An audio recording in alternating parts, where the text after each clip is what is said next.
Subscribe करें और देखें फ्राइडे, एक दिल दहला देने वाली हॉरर स्टोरी। बिना घबराए बेल आइकन प्रेस करना ना भूलें। चार दोस्त अंधेरी रात में तालाब किनारे बैठकर डरावनी कहानियां सुना रहे थे। लेकिन जो बात सबसे डरावनी थी वो किसी को पता ही नहीं थी, क्योंकि वो तीनों दोस्त 2 महीने पहले इसी तालाब में डूबकर मर चुके थे। और जो कहानी सुना रहा था शायद वो भी इंसान नहीं था। इस कहानी के लेखक हैं संजय कांबले। 4 दोस्त अंधेरी रात में एक तालाब के किनारे बैठे थे। तालाब के चमकीले पानी में पूनम के चांद का अक्स काफी लुभावना नजर आ रहा था। बीच बीच में काले बादल चांद को अपनी आगोश में लेकर आगे निकल जाते। सभी दोस्त हंसी मजाक कर रहे थे। बीच में बहुत सारी खाने की चीजें और शराब भी रखी हुई थी। सभी दोस्त मिलकर बड़ी चाव से उन चीजों पर हाथ साफ कर रहे थे। भाई कोई डरावना किस्सा सुनाओ ना। और राकेश किस्सा सुनाने लगा। रात के करीब 1 बजे थे। आधी रात का वो समय, साथ ही हल्की बूंदाबूंदी देखकर लग रहा था कि जोरों की बारिश होने वाली है। शहर की सुनसान सड़क पर एक ऑटो चलता हुआ दिखाई दे रहा था। ऑटो ड्राइवर हल्की सीटी बजाते अपने मोड में था कि तभी सड़क की एक तरफ कोई खड़ा नजर आया। ऑटो नजदीक ले जाते हुए ऑटो ड्राइवर ने पूछा, कहाँ जाना है? अगली नुक्कड़ पर। और वो महिला ऑटो में सवार हो गई और कुछ ही देर में उनकी ऑटो दोबारा उस सुनसान सड़क पर चलने लगी। ऑटो में बैठे उस औरत का पल्लू धीरे धीरे रिक्शे से बाहर जाते हवा में लहराने लगा।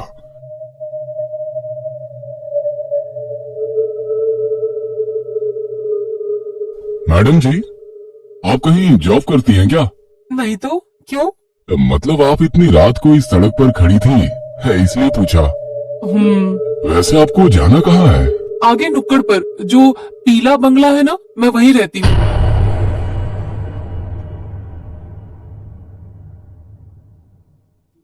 क्यों मजाक कर रही हो मैडम जी? बताइए ना, आपको कहाँ जाना है? मैं मजाक नहीं कर रही हूँ, मैं उसी बंगले में रहती हूँ, अकेली। पर उस बंगले के बारे में मैंने तो कुछ अजीब सी बातें ही सुन रखी है। अजीब सी बातें? जैसे कि? मतलब उस बंगले में कोई बुरी आत्मा रहती है जो लोगों को जान से मारती है। हेलो, मेरा बंगला भी आ गया। ऑटो उस बंगले के गेट के बाहर आकर रुक जाती है। ऑटो वाला धीरे से अपना सर ऑटो से बाहर निकालकर बंगले की ओर देखता है। बंगला काफी अजीब डरावना लग रहा था, जैसे कोई वीरान खंडहर हो। ऑटो से नीचे उतरकर वो महिला अपनी पर्स टटोलने लगी। भैया 2 मिनट रुको, मैं पैसे लेकर आती हूँ। इतना कहकर वो औरत गेट खोलकर बंगले के भीतर चली गई। ऑटो ड्राइवर के पास रुकने के अलावा कोई चारा ना था। वो डरा सहमा सा उस बंगले को निहार रहा था। मैडम के बंगले के अंदर जाते ही लाइट शुरू हो गई और कुछ सेकंड बाद दूसरे मंजिल की लाइट भी शुरू हो गई। उस औरत ने खिड़की का पर्दा सरकाया और ऑटो वाले से कहा, भैया 500 का छोटा है ना? उसकी आवाज सुनकर ऑटो ड्राइवर ने कहा, जी हाँ मैडम जी, छुट्टा है मेरे पास। इतना कहकर ऑटो ड्राइवर अपने पॉकेट में से छुट्टे पैसे निकालकर गिनने लगा कि तभी उस औरत का हाथ उसके सामने आ गया, जिसमें 500 रुपए थे। हाथ पूरी तरह से सफेद पड़ चुका था। ऑटो वाले ने उस औरत की तरफ देखा और उसकी जुबान जैसे हलक में अटक गई, क्योंकि वो औरत अभी भी बंगले के भीतर खिड़की में खड़ी थी। उसका लंबा हाथ बंगले से निकलकर उस ऑटो ड्राइवर के पास पहुंच चुका था। उस औरत की लाल आंखें उसे लगातार घूरे जा रही थी। उसका डरावना रूप देखकर ऑटो ड्राइवर ने झट से ऑटो स्टार्ट की और बिना पीछे मुड़े तेजी से निकल गया। अरे फिर उस ऑटो ड्राइवर का क्या हुआ? क्या होना था? ऐसा खौफनाक दृश्य देखकर अगले 8 दिन तक बुखार से घर के बिस्तर पर पड़ा रहा। ये घटना बचपन से सुनता आया हूँ, कोई नया किस्सा सुनाओ यार। यार फिर भी ये काफी डरावनी घटना थी। विजू ने कहा, और कोई डरावना किस्सा बताओ ना। इस अंधेरी रात में डरावने किस्से सुनने में बड़ा मजा आता है। ठीक है तो सुनो। एक लड़की रोज सुबह जल्दी उठकर गांव के इकलौते कुएं में पानी भरने के लिए जाती थी। सूरज निकलने के बाद भीड़ होने के कारण वो सूरज निकलने से पहले ही कुएं में पानी भरने के लिए पहुंच जाती। उस दिन भी वो सवेरे सवेरे कुएं पर पानी भरने के लिए पहुंची। अभी भी काफी रात थी। कुआं गांव से थोड़ा दूर होने के कारण एक कच्ची सड़क से जाना पड़ता था। लड़की कुएं के पास पहुंची और बाल्टी कुएं में गिरा दी। कुएं से एक बाल्टी पानी निकालकर वो अपने बर्तन धोने लगी। रात के सन्नाटे में उसकी चूड़ियों की खनक साफ साफ सुनाई दे रही थी। पूनम का चांद अभी पश्चिम दिशा की ओर झुक रहा था। आसमान भी साफ होने के कारण काफी अच्छी रोशनी बिखरी हुई थी। वो लड़की अपने काम में मशगूल थी। बर्तन धोते वक्त एक चूड़ी टूट गई और उसके हाथ में जा घुसी, पर उस लड़की ने हाथ से बहते हुए खून पर ध्यान नहीं दिया। उसने बाल्टी दोबारा से कुएं में डाली और धीरे धीरे ऊपर खींचने लगी। तभी उस सुनसान गहरे सन्नाटे से उसे एक अजीब सी आवाज सुनाई दी। काफी स्वादिष्ट है। उस पल की आवाज ने उस लड़की का ध्यान अपनी तरफ आकर्षित कर लिया। वो कुछ सेकंड वैसे ही चुपचाप खड़ी रही। आवाज की दिशा समझ में नहीं आ रही थी, पर आवाज बिल्कुल साफ साफ सुनाई दे रही थी। और दोबारा वही आवाज उसके कानों में गूंज उठी। काफी स्वादिष्ट है। वो चारों तरफ अपनी नजरें घुमाते हुए बाल्टी को ऊपर की ओर खींचने लगी। बाल्टी ऊपर आ गई। उसने बाल्टी उठाई, पर बाल्टी के अंदर का पानी काफी गंदा नजर आ रहा था। उसने धीरे से बाल्टी के पानी में हाथ डाला।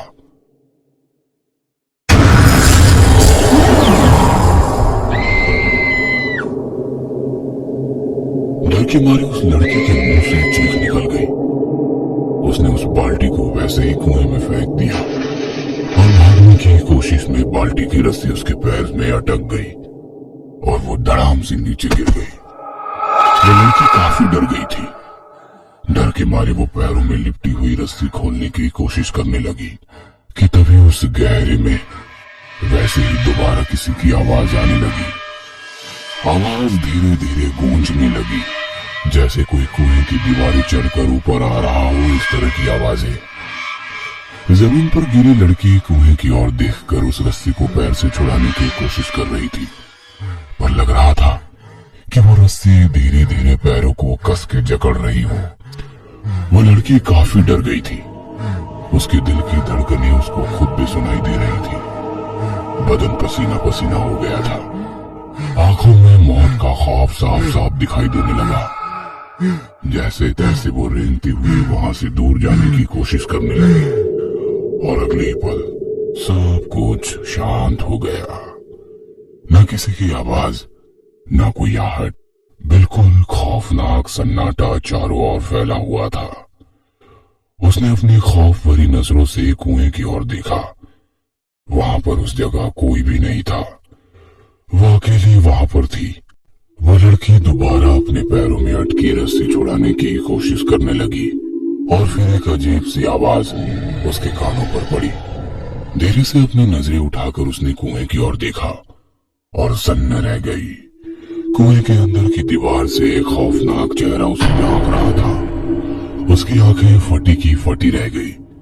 वो कुछ समझ पाती इससे पहले किसी ने उसके पैर में बंधी हुई रस्सी को कुएं के अंदर खींच लिया और वो लड़की कुएं के उस गहरे पानी में समा गई। यार, ये तो काफी डरावनी घटना थी। फिर उस लड़की का क्या हुआ? और क्या होता? 3 दिन बाद उसकी लाश कुएं के पानी के ऊपर तैरती नजर आई। यार, चलो एक और किस्सा सुनाओ, मजा आ रहा है। अरे पागल, बहुत रात हो गई है, अभी यहाँ से जाना होगा, वरना हमारा किस्सा लोग सुनाएंगे। वैसे भी ये काफी डरावनी जगह है और इस जगह के बारे में भी बहुत सारे किस्से मशहूर है। हाँ पता है, इस तालाब के भीतर एक आत्मा है। जो लोग पानी में तैरने के लिए आते हैं उन्हें पानी के अंदर खींच लेती है। अबे बकवास बंद करो, ये सब मनगढ़ंत कहानियां हैं। मैं कई बार यहाँ तैरने के लिए आया हूँ, मुझे तो कभी ऐसा महसूस नहीं हुआ। ऐसा कहकर वो उठकर खड़ा हो गया और पानी से भरे तालाब की ओर देखकर चिल्लाने लगा, ए पानी वाले भूत, चल निकल बाहर, मैं तुझसे नहीं डरता। देखा, कोई भूत भूत नहीं है, खाली वहम है यार। इतना कहकर वो पीछे मुड़ा और वहीं बेहोश हो गया। अगले दिन अस्पताल के बेड पर वो बेहोशी की हालत में पड़ा था। उसके पास माँ और पिताजी गुमसुम से बैठे थे कि तभी उसे होश आ गया। पास खड़े डॉक्टर ने पूछा, अब कैसी है तबीयत? ठीक हूँ डॉक्टर साहब। वैसे हुआ क्या था? चारों की काफी गहरी दोस्ती थी। महीने में एक बार वे खाना पकाकर मस्ती करने उस तालाब के पास जाते थे। 2 महीने पहले भी वो तालाब के पास पहुंचे।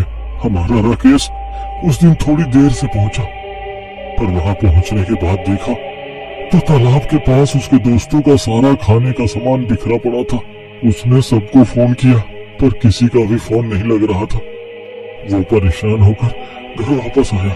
और उसके दोस्त? सभी की लाशें 2 दिन बाद पानी में तैरती मिली। पुलिस कहती है एक दूसरे को बचाते वक्त सभी डूब गए, पर कहते हैं कि तालाब के अंदर के पिशाच ने सबको निगल लिया। मेरा बेटा महीने में एक बार खाना बनाकर तालाब के किनारे अपने दोस्तों को मिलने जाता है। उसका मानना है कि वे सब आज भी जिंदा हैं। पता नहीं ये सब कब खत्म होगा। और नम आंखों से उसने अपनी बेटी की तरफ देखा।